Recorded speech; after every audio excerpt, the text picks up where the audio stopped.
एवढा दुष्काळ पडला हाय का काय करावं काय बी सुधरणा झालं. होय, लोकांनी खायला अन्न नाही. कवा एकदा उन्हाळा जातो हाय असं झालं हाय बघ. वय पर एक ध्यानात आलं का? अरे ही तर लोकांनी खाया अन्न नाही, पर एका एकाचा थाट चालला आहे. थाट? कोणचा थाट चालला आहे? अरे मल्लप्पाचाच की. मल्लप्पाचा? कसं रे? पोरीचं लगीन ठरवलं हाय. लय थाटात करतो हाय म्हणून लगीन. हा, अरे म्या बी ऐकलं हाय का त्याच्या पोरीचं लगीन सावकाराच्या पोराबरोबर ठरलं आहे म्हणून. नाहीतर काय? अरे झोपडीत राहणाऱ्या माणसाची पोरगी एवढा मोठा सावकार का करून घेत असेल? असेल काहीतरी. आपल्याला कोण सांगत तर? उठ उठ पंच आले उठ. या पंच. राम राम राम. राम राम. अय्य काय गप्पा चालल्यात?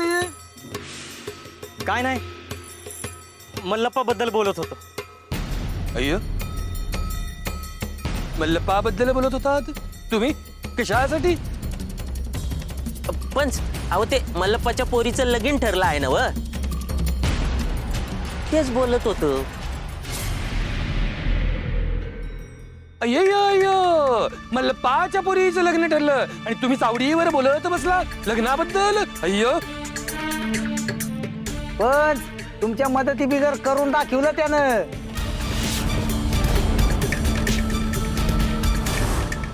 ए काय बोलतोयस तू? कळतं का तुला? म्हणजे तुला असं म्हणायचं का पंचाचा काहीच उपयोग नाही? अय्य येत त्या असं कुठे काय बोलला तू? अहो पंच पर अर्थ तर तेच निघतो ना. अय्य अर्थ पण काढायला लागलाच. तोंड बंद करा. अजून काय बोलत होतात?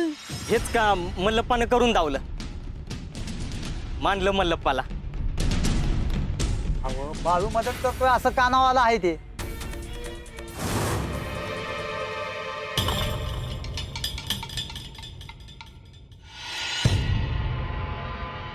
हर हर महादेव, हर हर महादेव, हर हर महादेव, हर हर महादेव, हर हर महादेव, हर हर महादेव, हर हर महादेव. बाळू, बरं झालं भेटलास बघ. काय काम होतं का? जरा अस्वस्थ वाटत होतं बघ. का समजा ठीक आहे ना? ते समजत नाही.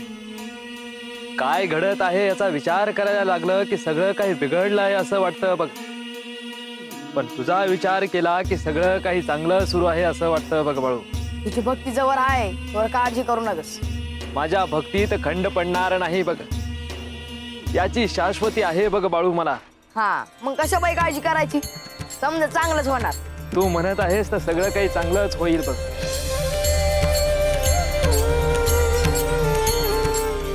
पण त्यांच्या मागण्या कशा पूर्ण करू हेच कळत नाही बघ मला. मागण्या कसल्या र? तुला ठाऊक नाही का बाळू? अरे त्यांनी 100 तोळे सोनं, 50 बैल, 50 गाई, 50 बैलगाड्या भरून धान्य, चांदीची भांडी, त्यांच्या पाहुण्यांचा मानपान, ह्या सगळ्या अपेक्षा आहेत बघ बाळू त्यांच्या. काय करावं काही कळत नाही बघ मला. बर, एवढं समजा मागितलंय का? होय, जिला प्रेमाने वाढवले, चांगले संस्कार दिले, तिला माझ्या आयुष्यातून त्यांच्या स्वाधीन करत आहे बघ. तरी त्यांना धनाचा लोभ आहे. मुलगी तर देतोच आहे, पण धनही द्यायचं आहे बघ बाळू. काय करू काही कळत नाही बघ मला. मल्लप्पा, फक्त महादेवावर विश्वास ठेव. तुझ्या पोरी पुढं, भक्ती पुढं धनाचं काय मोल आहे? त्यासनी धन पाहिजे आहे ना, मिळ नका काळजी करू. माझा तुझ्यावर पूर्ण विश्वास आहे बघ बाळू. मला धनाची किंवा कशाचीही अपेक्षा नाही बघ. गायत्री सुखात राहू दे एवढीच इच्छा आहे बघ बाळू. मला तुला एक बोलायचं आहे बघ. बोल की. माझ्या पत्नीचा तुझ्यावर विश्वास नाही बघ बाळू. ती तुला नको ते बोलत असते बघा. तिचा राग मानून घेऊ नकोस. तिच्या बाजूने मी माफी मागतो बघ. जेव्हा तिला समजेल तेव्हा ती स्वतः तुझं नाव घ्यायला सुरू करेल बघ. मल्लप्पा, तो दिस लांब नाही आणि तुझ्या भक्तीचं फळ मिळण्याचा बी दिस जवळ आला आहे. काळजी नका करूस. सांग बरं. सांग भलं.